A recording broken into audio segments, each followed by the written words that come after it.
Start here. We're going to start here as tensions are currently rising across the globe in the wake of U.S. President Donald Trump's tariff announcement on Wednesday. And China has now announced additional tariffs of 34% on U.S. goods as the trade wars escalate. And President Donald Trump's decision has fed fears of a recession and triggered a global stock market rout. And Beijing has also announced that it was adding several U.S. entities to an export control list and classifying others as unreliable entities. And nations from Canada to China have readied retaliation after Trump raised U.S. trade tariffs to their highest level in more than a century just this week alone. And world financial markets have spiraled down since then. In Japan, one of United States' top trading partner, Prime Minister Shigeru Ishiba, said that the tariffs had created a national crisis as a plunge in banking shares on Friday set Tokyo's stock market on course for its worst week in years. Investment bank JP Morgan said it now sees a 60% chance of the global economy entering recession by year end, up from 40% previously.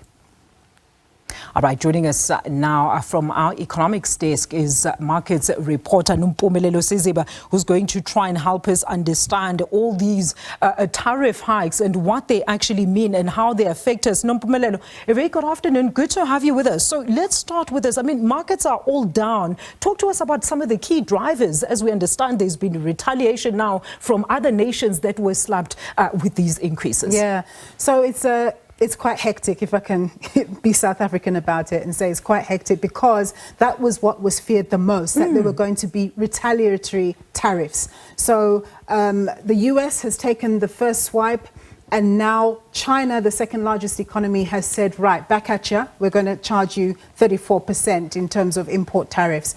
And of course, Canada as well, which is a significant neighboring partner to the United States, they've said, bring it on, we will also retaliate. So it's a retaliation game. We keep on saying an impending trade war. The trade war is pretty much here because those are the significant economies, and it's going to have ripple effects. People talk about the dislocation of supply chains. It's going to make it more expensive. And who's going to be hit quite significantly is the exporter, because the exporter now exports, right? Yes. And they have their price, they factor in their costs in there. Then they send it to the destination. Then that destination adds whatever. So for example, with South Africa, the United States will add 30% to the price of whatever good there is in order for it to get over the hurdle. The importer in the United States will then pay that 30% and then will have to pass that 30% on to the consumer. Now, the question is, to what extent will the consumer bear that 30% increase? To what extent will the importer be able to pass less of an increase in order for that good to still be attractive? These are things that are still yet to play out. Apparently, these tariffs for South Africa kick in on the 9th of April. So the proof will be in the eating in terms of what kind of impact that's going to have on our exporting industries. We know that the 25% on automobiles has already started, and that's going to hit the guys in the Eastern Cape and other areas that produce cars. And we already saw some plants already shutting down in the previous 2 years. So talk to us about what we're currently seeing right now, Nompo, because I'd like to just get an update of what we're seeing on the markets at this stage. The US market, the New York Stock Exchange, has not long opened, and we saw that it opened.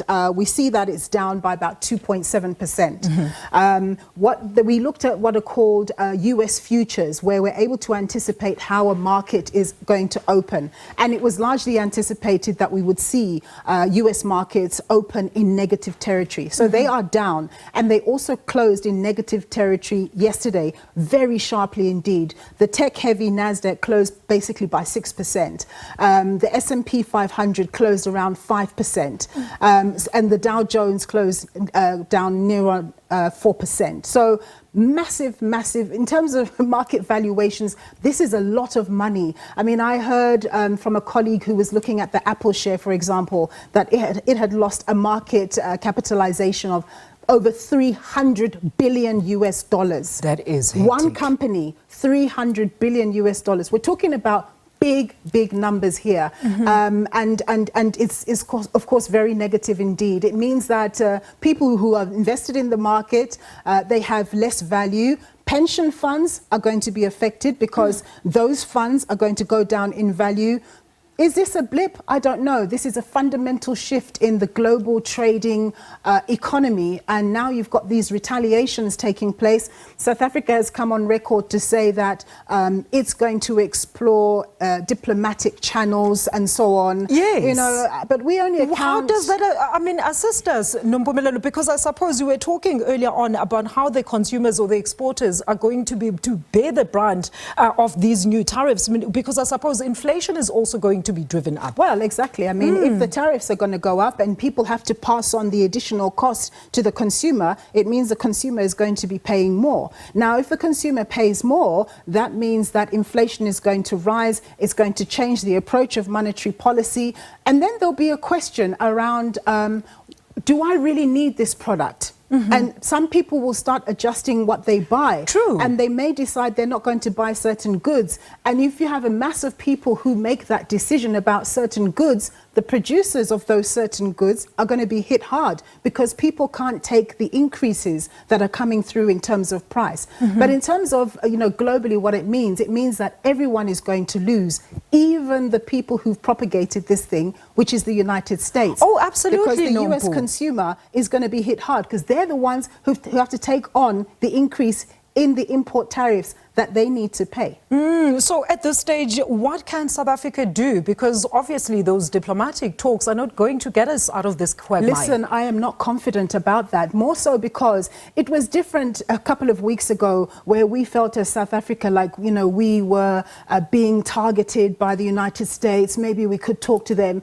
This guy, he's decided to just blanket tariff, he's decided to do this tariff thing. Yes, he's got different tariffs for different places and for different trading partners, but at the end of the day, he's made this decision. Even against Europe, his import tariffs are 20%, and the European Union has come out and said this is very negative, very negative. So it's like I don't see. Even I heard that Lesotho, shame, they've been imposed with a 50% import tariff that he didn't know about a couple of weeks ago. He didn't know the country existed, but I understand that they're also sending a delegation.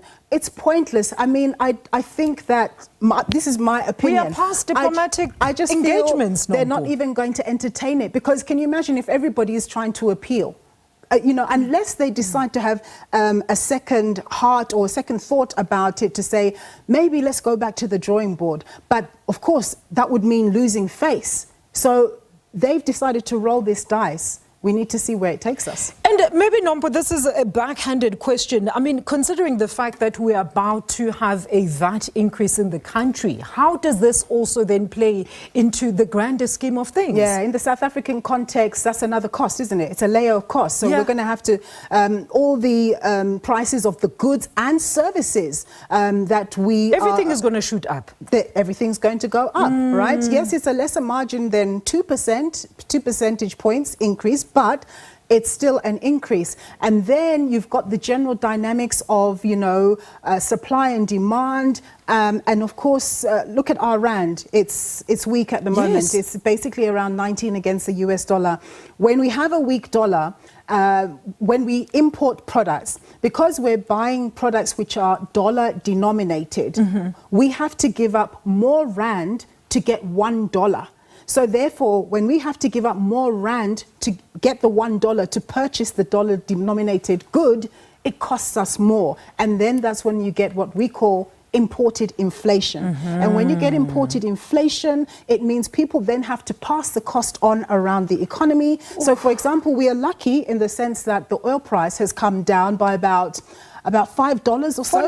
For now. Exactly, because that moves all the time. So it's come down, so that's a benefit for us. But our local currency has weakened quite sharply. So I'm not quite sure, net, whether we're going to be paying more or less at the pumps. But at the end of the day, the weakness of the currency, which doesn't look like it's going to abate anytime soon because of all the global issues, as well as some local issues as well, it's not going to benefit from us from an inflation perspective. And we know Ntate Lesitsha Kganyago, he's very strict about, inflation risks. Nompumelelo, painting us a very gloomy picture right there. That is SABC News markets reporter Nompumelelo Siziba in studio with us, just talking to us about the latest in terms of those markets and how the numbers are actually looking and how the overall impact of these tariff hikes is actually going to impact everyday person on the street.